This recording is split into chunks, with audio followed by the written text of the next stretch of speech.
خب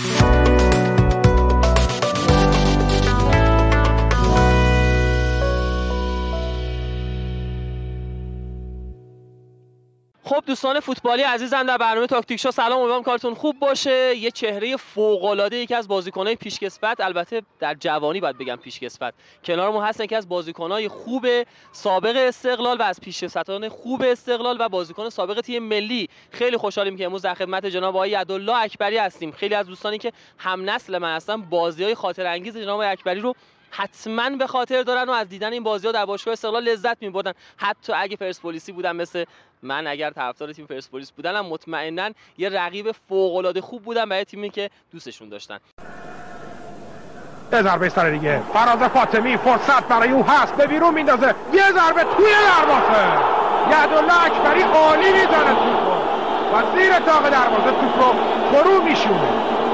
چه گلی زد استقلال. خیلی نمیخوام صحبت کنم، اولی عرض ادبی داشتم خدمت جناب آقای یدالله اکبری عزیز و دوست داشتنی. سلام و عرض ادب. منم سلام عرض میکنم خدمت شما و خسته نباشید میگم به شما و همکاران. خیلی متشکرم، مرسی از شما و امیدوارم که تا اینجا اگر دیدید و خاطرات بازی‌های آقای اکبری تو ذهنتون هست حتما برامون از طریق شبکه‌های اجتماعی یا وبسایتمون پیام‌ها و کامنتاتون رو بذارید. چند تا سوال میخوام از جناب آقای اکبری بپرسم، فرصت رو گفتم از دست ندم برای این پرسیدن این سوال‌ها و در حضور یکی از بهترین‌های تاریخ فوتبال ایران این سوالا رو بپرسم. جناب اکبری، شما یکی از پیشکسوتان خوب استقلال هستید الان و یکی از بازیکن‌های خوب زمان خودتون بودید. یکی از کم حاشیه ترین بازیکن‌های دوران خودتون بودید. این کم حاشیه بودن خلالی، اشکالی، ایرادی توی فوتبالتون ایجاد نکرد؟ خیلی ها میگن شاید آقای اکبری حقش خیلی بیش از اینی بود که الان هست تو فوتبال. چیزی در این مورد میخواید در مورد این اتفاقات به بینندگان برنامه تاکتیک شو بگید که خیلی هم دوست دارن؟ شما کمتر مصاحبه میکنید، کمتر صحبت میکنید، افتخاری که با شما صحبت میکنیم. در مورد این موضوع با بینندگان ما صحبت داشته باشید. خواهش میکنم. ببینید من درسته کم حاشیه بودم بیرون، ولی قطعا تو زمین اینجوری نبودم. یکی از بهترین ها بودید. همیشه سعی کردم زمان بازی تو هر تیمی که بودم همیشه سعی می‌کردم اون نقش رهبری رو اجرا بکنم. قطعا کم حاشیه نبودم تو فوتبالم، ولی بیرون چرا ارتباطی که با روزنامه‌ها، با خبرنگارا و اینا داشتم، اخلاق من، ذات من اینجوری، بله ذات من اینجوری بود، کمتر بودم، ولی خب خیلی موقع هم حق من ضایع شد تو فوتبال. مثلا در سطح ملی سالها من مثلا یکی از آماده ترین هافبک‌های ایران انتخاب می شدم طبق نظر کارشناسا، ولی می اومدیم زمانی که تیم ملی می شد دعوت می کردم ما رو، منتها بازی نمی دادن. این برمیگشت به همون حاشیه‌ای که شما میگین. قطعا از این بابت ضرر کردم، ولی من خودم پشیمون نیستم، چون سعی کردم همیشه سالم زندگی کنم، سالم فوتبال بازی کنم و از این موضوع ناراحت نیستم. ولی خب ممکنه فوتبالی خیلی ضرر کرده باشم و ممکنه اگه منم حاشیه داشتم مثل بازیکن‌های دیگه شاید الان بالای 100 تا بازی ملی داشتم. منتها من خودم راضی هستم از این موضوع، چون همیشه اخلاق رو رعایت کردم، احترام بزرگتر، پیشکسوت رعایت کردم و کمتر وارد حاشیه‌ها شدم. ولی خب فوتبالی حاشیه چیز سربزیر نبودم، همیشه سعی کردم نقش رهبری داشته باشم و از این بابت هم میگم خوب کار کردم تو فوتبالی، ولی بیرون کم حاشیه بودم دیگه. جناب آقای یدالله اکبری که از بازیکنان، یک از هافبک‌های پرتلاش و جنگنده فوتبال ما بودن. اونایی که میگم همسن سال من هستن و حتی بزرگتر از من، فوتبال جناب آقای اکبری به خوبی به یادشون هست. مطمئنا هم همکاران من صحنه‌های گلچینی از بهترین بازی‌های اکبری در تیم‌های خوبی که بازی کردن رو حتما براتون قرار میدن. من حالا به گوشه از این باشگاه‌ها اشاره خواهم کرد. حتما باشگاه بزرگ استقلال با میلیون‌ها هوادار یکی از باشگاهی بود که در به حال تاریخچه فوتبال آقای اکبری میشه ازش اسم برد. پاس همدان، سایپا، اگه اشتباه نکرده باشم سبا باتری، سبای قم و استقلال اهواز هم یک سالی که از تقریبا یکی از بازیکنایی بودن که هم در زمان حضورشون در باشگاه‌ها بسیار موفق بودن، هم همواره جزو اون بهترین‌ها بودن. منظورم از کم حاشیه این بود که به هر صورت در بیرون از زمین حواشی اکبری نداشته، داخل زمین انقدر جنگنده بود و انقدر بازیکن خوبی بود آقای یدالله اکبری که خاطره زیاد ساخته برای ما. این روزها بحث جام جهانی است جناب اکبری.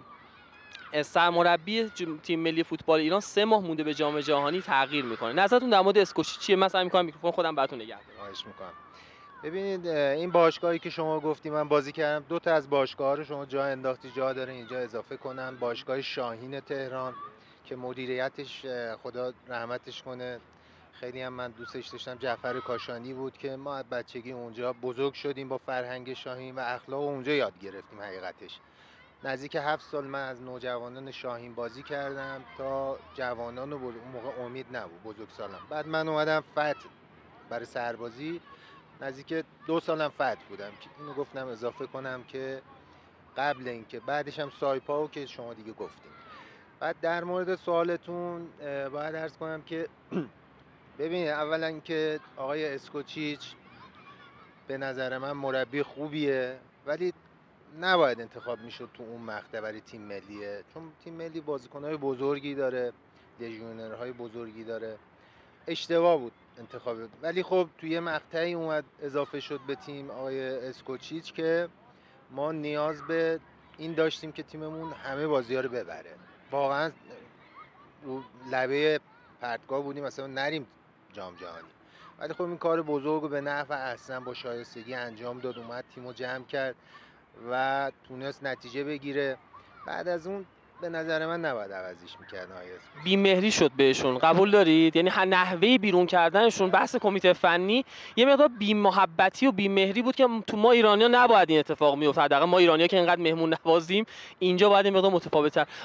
الان با اومدن کارلوس کیروش آینده تیم ملی تا این تقریبا 34 روزی که باقی مونده به جام جهانی، با اولین بازیمون تقریبا با این تاریخ، آینده تیم ملی رو چجوری می‌بینید؟ ببین آقای کیروش هم مربی بسیار بزرگیه و از اینکه اومد مربی تیم ملی شد من خیلی خوشحالم. اول اینکه نباید عوض میشد، چون واقعا مربی تاثیرگذاری بود تو این چند سالی که برای تیم ملی ما. شما مخالفش نیستید؟ نه مخالف نیستم، چون خیلی پیشکسوتا میگن آقای کیروش به ما توهین کرده. حالا اگر برنامه تاکتیک رو روالش رو میدونید و حال رسالتش هم میدونید، اصولا سعی میکنه بی توجه به حواشی اصل مطلب رو بپردازه. آقای کارلوس کیروش از نگاه برنامه تاکتیک همواره بها روی اصول حرفه‌ای جلو رفته. یه سری ایرادات هم بهش وارد بوده که قطعا جناب اکبری استاد هستن توی زمین بهتر میدونن، اما شما جزو اون دوستانی نیستید که اعتقاد دارید آقای کارلوس کیروش. اعتقادم اینه که اصلا عوض نباید میشد. من نمیدونم چه برنامه‌ای بود که ایشون عوض کردن، چون بسیار خوب کار کرده بود تیم ملی. تیمم خیلی خوب جوانگرایی کرده بود، یه سری بازیکن‌ها اضافه کرده بود، نباید عوض میشد. خوبم نتیجه گرفته بود و بازی‌های خیلی خوبی هم انجام داد زمان آقای کیروش تیم ملی. ولی خب موافق نبودم دوباره برگردونم، ولی الان که برگشته به نظر من باید همه دست به دست هم بدن، حمایت کنن. من مطمئنم که با آقای کیروش قطعا بهتر نتیجه خواهیم گرفت. ولی میگم بازی‌های سختی تو جام جهانی داریم، آسون نیست. هر 3 تا تیم‌های بسیار خوبی هستن، ولی میگم بهترین شخصی که برای تیم ملی تو این مقطع هم آقای کیروش بود به نظر من، چون مربی بسیار بزرگ و حرفه‌ایه. انشالله که بتونیم بهترین بازی‌ها رو تو جام جهانی انجام بدیم و نتایج خوبی بگیریم. بسیار عالی. جناب اکبری اگر من اشتباه نکرده باشم، اگه اشتباه هم میکنم به من اعلام بکنن، 12 تا بازی ملی داشتن در سالهایی که هافبک‌های خوبی فوتبال ایران به خودش دید و حق آقای عبدالاکبری این بود که خیلی بیشتر از اینها بازی کنه. بهترین بازی تیم ملیتون کدوم بود آقای اکبری؟ حضور ذهن دارید الان قطعاً؟ من تقریبا 22 تا بازی ملی دارم. 22 بازی ملی. غرب آسیا جزء بازی ملی میشه یا نه نمیدونم، ولی خب من بازیایی که برای تیم ملی کردم، بازی با چین بوده که گل زدم، یه خاطره خوب دارم. مثلا بازی با گرجستان 1 میلیارد خورده نفر فکر کنم ناراحتشون کردید. 1/5 جمعیت جهان آقای یدالله اکبری به تنهایی ناراحت کرد با یک گل. بعد بازی غرب آسیا که قهرمان شدیم ما تو اردن، اونجا بازی خیلی خوبی انجام دادیم. سرمربی کی بود؟ جلال طالبی بود. بله استادمون آقای جلال طالبی بود و بسیار آدم محترم، خیلی آدم با شخصیتی بود. و بهترین بازی من فکر کنم جلو گرجستان بود که 0-0 شدیم تو آزادی. آره. شما هم نقش خیلی خوبی داشتید. یکی از دغدغه‌های همه فوتبالیست‌ها حضور تو جام جهانیه. آقای اکبری حسرت جام جهانی رو دارید؟ 100%. کدوم جام جهانی میتونستید حضور داشته باشید که احساس می‌کنید نشد؟ دور مقدماتیش هم بازی کردم، با گوام من بازی کردم ولی آسیب دیدم نتونست، یعنی دیگه دعوت نشدم آسیب که دیدم. ولی خب بودن دوستان رفتن و همون برنامه که با هم صحبت کردیم واقعا کم لطفی شد این مقطع تو فوتبال من. یعنی مربیان تقریبا میدونی یه تیم ملی یه شخصی بودن، اشخاصی بودن هوای همدیگر رو داشتن، اکثرا پرسپولیسی بودن. خب کلکل استقلال پرسپولیس هم با آقای اکبری همینجا داریم. دقیقاً همیشه اینا بودن، بد بودن خوب بودن بازی نمی‌کردن، اینا تیم ملی بودن. مثلا اگه تو این مقطع بود قطعا من بازی ملی خیلی بیشتر میشد. مثلا اون موقع یه بازیکن بود، حالا اسمم نمیبرم، هافک وسط پرسپولیس هم بود، حالا نمیخوام اسم ببرم، نیاز نیست اسم دوستان پیدا میکنن. باشگاهش آلمان ذخیره بود، مثلا بازی نمیکرد، من پدیده لیگ بودم. خب یعنی منطق اینو میگه که من باید بازی کنم. آرمینا بلفیلد بودن البته. ولی ایشون میومد بازی میکرد و اینا، اونم دوست خوب منه ها، من خیلی هم دوستش دارم، کریم رفیقی مثلا. ولی اینجوری بود اون موقع، مثلا یه اشخاصی بودن هوا هم دیگر هم داشتن و نمیذاشتن، کمتر به ما بازی رسید و کمتر بازی ملی. ولی خب میگم دیگه کم لطفی‌های قشنگ شد. بله مطمئنا اگر الان کار که روش بود شاید شانس آقای عبدالله اکبری فوتبال بیشتر میشد برای بازی کردن. جناب اکبری الان چی فرق کرده که زمان شما نبوده؟ دوست داشتید چه چیزی از الان به گذشته برمیگشت که شما میتونستید نقش پررنگتری داشته باشید برای مملکتتون؟ والا من خودم الان رسانه ها همین الان 20 سالم بود، خدا شاهده، چون واقعا فوتبالیستای دوره ما خیلی قوی تر از فوتبالیستایی که الان فوتبال بازی میکنن. البته اونم زحمت میکشن و نباید، ولی خب فوتبالیستای دهه 60، دهه 70، دهه 80 خیلی قوی تر بود. نظر شخصی من البته، ولی دوست داشتم الان فوتبال رو بازی میکردم و اینا. زمان برمیگشت. اون سوالی هم که کردی قطعا ارتباطات بیشتر شده، این فضای مجازی که اومده قطعا بیشتر میبینن. آخه این مرد کم حاشیه بیرون زمین بازم اگه الانم بود میتونست همون از فضای مجازی استفاده کنه یا نه؟ درصد به نفعش میشد از لحاظ فوتبالی، ولی خب چون واقعا بیشتر دیده میشد، خیلی متفاوت. اخلاق همیشه ما رعایت، چون این اخلاق ما از کجا؟ از شاهین، باشگاه فرهنگی ورزشی بزرگایی مثل همایون شاروخی، جعفر کاشانی خدا رحمت کنه، دکتر اکرامی، بورومند، همین حسین کلانی، اینا الگوهای ما بود. یعنی ما اینا رو میدیدیم، اخلاق از اینا یاد میگرفتیم و پیاده میکردیم زمین. خیلی دوستان بدن آقای عبدالله اکبری الان کجااند؟ مشغول چه کاری هستن؟ این پیشکسوت به این خوبی با این اخلاق فوق العاده و یکی از بهترین بازیکن‌های دوران خودشون در تاریخ فوتبال ایران الان مشغول چه فعالیتی هستن؟ داخل زمین فوتبال یا خارج از گودید؟ خارج از گودم. چرا جناب اکبری؟ من البته تمرین رو ول نکردم، چون الان ببینید خیلی آمادم، همین الان فوتبال بازی می‌کنم با پیشکسوتا. بعضی این پیشکسوتا میگن همین الان باید بازی کنی شما. واقعا میخوام بگم فوتبال رو رها نکردیم، ادامه دادیم. هفته 2 جلسه تو همین زمین با پیشکسوتا، بچه محله، برادرها بازی میکنیم و گاهی اوقات هم با پیشکسوتا استقلال میریم یه تورنمنتی هست و اینا. هر موقع من بودم هم پرسپولیس رو بردیم هم اول شدیم. بازم کلکل استقلال پرسپولیس و آقای اکبری داریم. یه برنامه ویژه خواهیم داشت تو هیجانی شو، حتما اگر افتخار بدن جناب اکبری. خب آقای اکبری پس همچنان مشغولی؟ بله. ولی خب کار شخصی هم نه، مربیگری واردش نشدم چون واقعا وقتگیره. ما تقریبا 22 سال فوتبال بازی کردیم. یه ذره سخته دیگه. بیشتر دوست دارم کنار خانواده باشم و کاری که دارم انجام میدم و اینا. خیلی خستتون نکنم، فقط به عنوان آخرین سوال اگر بعداً شما فرمایشی داشته باشید در خدمتیم، نتایج تیم ملی جام جهانی مقابل 3 تیم ولز، انگلستان و آمریکا چه خواهد شد؟ بازی سختیه، ولی خب آقای کیروش کار بلده. حقیقتش نمیشه پیش بینی کرد، خیلی سخته، ولی فکر کنم ما بتونیم یه برد یه باخت مساوی بیاریم. باز دوباره کیو میبریم؟ من فکر کنم آمریکا رو ببریم، با ولز مساوی کنیم و انگلیس فکر می‌کنم ببازیم. خیلی متشکرم از جناب اکبری. دقایق پایانی این مصاحبه جذاب بود با شما. خیلی بینندگان شاید خوشحال باشن، شاید مثلا شوکه شده باشن که آقای عدالله اکبری که کمتر مصاحبه میکنه چی شده که امروز با برنامه تاکتی شو مصاحبه کرد. لطف ایشون بوده و متشکریم از ایشون. این 2 دقیقه پایانی مربوط به شما. اگه نکته‌ای هست دوستای بینندگان ما که بیشترشون هم نونهالان و خانواده‌های اونها در سراسر کشور هستند، رو به دوربین برنامه و بینندگانمون بفرمایید. خواهش میکنم. من اول تشکر میکنم از شما بابت اینکه شما توجه ویژه‌ای به نونهالان دارید. این نونهالان بالاخره آینده های فوتبال ایرانن.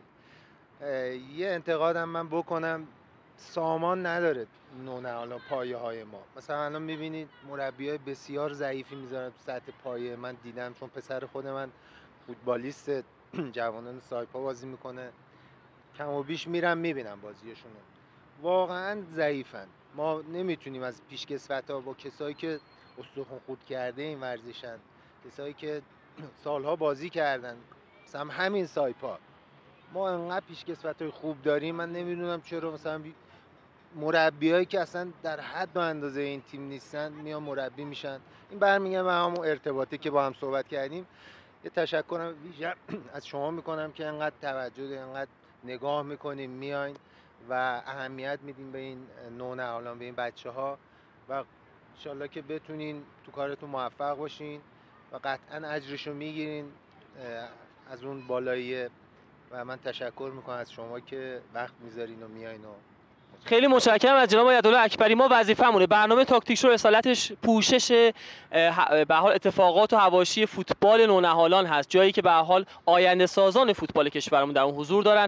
عدالله اکبری هایی که همین الان توی زمین هستن و قرار هستش که جای استادان و بزرگاشون رو بگیرن، قطعا از پیشکسوتان خوب آینده ما باشن که بعدن اونها هم در زمان خودشون نونهالان و نوجوانان بیشماری پرورش بدن و تحویل فوتبال بدن. فوتبالی که در ایران پتانسیل بسیار زیادی رو داره. ما جمعیت فوتبالیست فوق‌العاده‌ای داریم که اگر فرمایش جناب اکبری اگر در رده‌های پایه توجه بیشتری بشه، علم روز فوتبال دنیا بهش اضافه بشه، به کادر فنی و آموزش‌های فوتبال پایه، آموزش‌های 50 سال پیش نباشه، اهمیت و جایگاه نونهالان در اون مشخص باشه، قطعاً تیم‌های ملی نونهالان فوق‌العاده‌ای رو تحویل فوتبال دنیا خواهیم داد که اینها میتونن در سراسر دنیا بدرخشن. تیم ملیمون همواره جزو تیم‌های برتر آسیا باشه و البته اینجوری نباشه که یک ماه مونده مسابقات سرمربی جوانان امیدها مشخص بشه. این خیلی نکته غم انگیزه. خیلی متشکرم از جناب عدالله اکبری عزیز، پیشکسوت دوست داشتنی، محبوب و کم حاشیه فوتبال کشور که البته قرار از این به بعد